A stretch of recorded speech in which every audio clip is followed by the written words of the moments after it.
Todd, 3 games in a row, your team has rallied from behind. What's the secret and resiliency of your team? There's no secret. There's not a magic potion. We don't want to be rallying from behind, but there's a lot of character in the room. The guys have a pretty good belief system, and we understand that every minute's important. We've got to use every second that the game gives us to try and beat a very good club. What was going through your mind during that long review? Well, quite frankly, I didn't know that it was being reviewed.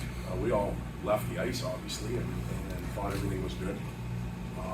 There was a pause, and then all of a sudden we got notice, the coaches, that it was being reviewed for a high stick. And after that, it's not, both teams just stand there, and it's out of our hands. It goes to the league officials who review it, and they deem whether it's good or not. Todd, how much did you feel about the team playing in the first period this time around compared to the last game? Well, we were better in the first, and fortunately for us, we were able to kill off a penalty minute in. And that, I think, gave us a little bit of confidence, a little bit of energy, and then our fans. They were there to begin with. It got quiet for a little bit, but once we killed that penalty, the fans were engaged, and you could feel a little boost of energy and belief again. They played from there. Todd, a big theme this year has been timely goals from the power play. Had him in game 1, had him in game 9. How happy are you with that aspect of the power play right now? Well, a lot has been made, and rightfully so, about Edmonton's power play. They're dangerous. You're not going to shut them down. And for us to play as close to even as possible in special team situations gives us the best chance at success. And we're trying our best to do that, whether we're scoring or preventing, and take our chances 5-on-5. We're only 3 games in, a lot of hockey left, so we've got a lot of work to do. We talked this morning about the importance of face-offs. Do you see a team-wide improvement in that department? Feel like a little bit more puck possession in the offensive zone throughout the night? Yeah, we were better in that area at times. It's not just the win. It's not just the win or the loss. It's kind of what happens immediately after that's important, both for and against us. And we were a little better in that area tonight. I think we still have room to improve.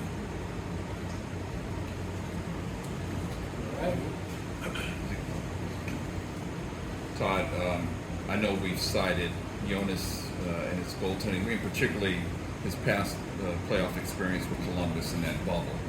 Did you know much about him and his net mining outside of that? Well, our organization did. We have a goaltending department with a great management team, and I can't tell you that as a coach or our coaching staff we're sitting back and we know the book on every goaltender. We don't. But we have people that we put into a situation that can share that information with us. And trades like that just don't happen in 5 minutes. There's some lead-up time and there's discussion. And Corky's comments delivered. Coach, you out hit him straight from the start in the first period specifically, and then throughout the entire game. How much does that come into play on what you want the guys to do, and then obviously to do it disciplined throughout? Yeah, you know, that the hits that show up on the paper after the game,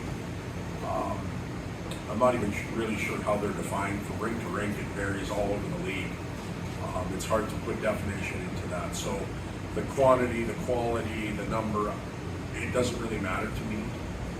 What matters is how we compete in those situations.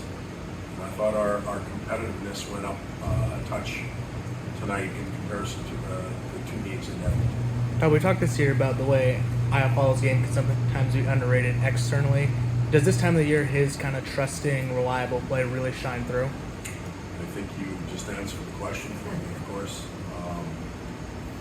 He is, you know, and every team has unsung heroes that probably don't get the recognition they need, especially outside of a locker room. But if you walked in there and you you sat everybody down and you told them to pick a player or two that they like in the lineup night after night in any type of situation, it would be that guy. Todd, over the course of the year, a lot of people around the league noticed Juice getting more assertive, talking more, joking more, trying more things on this, that sort of thing. Maybe you just talk about how he's coming to his own in terms of confidence and taking it over to one of the team. You're talking about Kempe, right? Yeah. Yeah. He has arrived. It's time for him to arrive. We've been waiting. And he's arrived. He's an elite player in the National Hockey League right now. He is confident, but not arrogant. He uses his tools on a nightly basis to be effective. Even when he's not scoring, he does a lot of good things. And he's a great player for today's game because he can be physical, he can be fast, he can be strong, he's smart, he's got a shot. The more tools you can bring in as a player right now, the more value you have to your team. He's got a lot of those. Todd, how big is a key in this series of, it's been either Connor or Leon that's hurt you, but not both guys in any of these 3 games? Well, you're only talking about the score sheet. They're very good players. So they tax the other team, not just the LA Kings, any team. It takes a lot of work to play against those two. And you have to remember the other guys that are playing with them are pretty damn good players too. So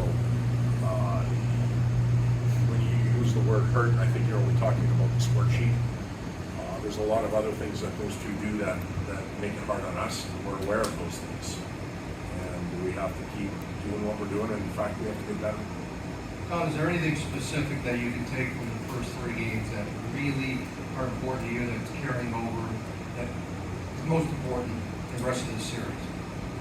Well, each of the games has been, I guess, similar but different, if that makes any sense. And each game has its own personality and its own, the way it rolls out is a little bit different. But we played, the 2 teams have played, I don't know what now, 18 times in the last 15 months. There aren't a lot of secrets. There's not a sneaky play here or there or whatever. There may be the odd thing. But for 60 minutes, it's 2 good teams playing real hard hockey. And I don't see it changing. I don't. Okay, good night.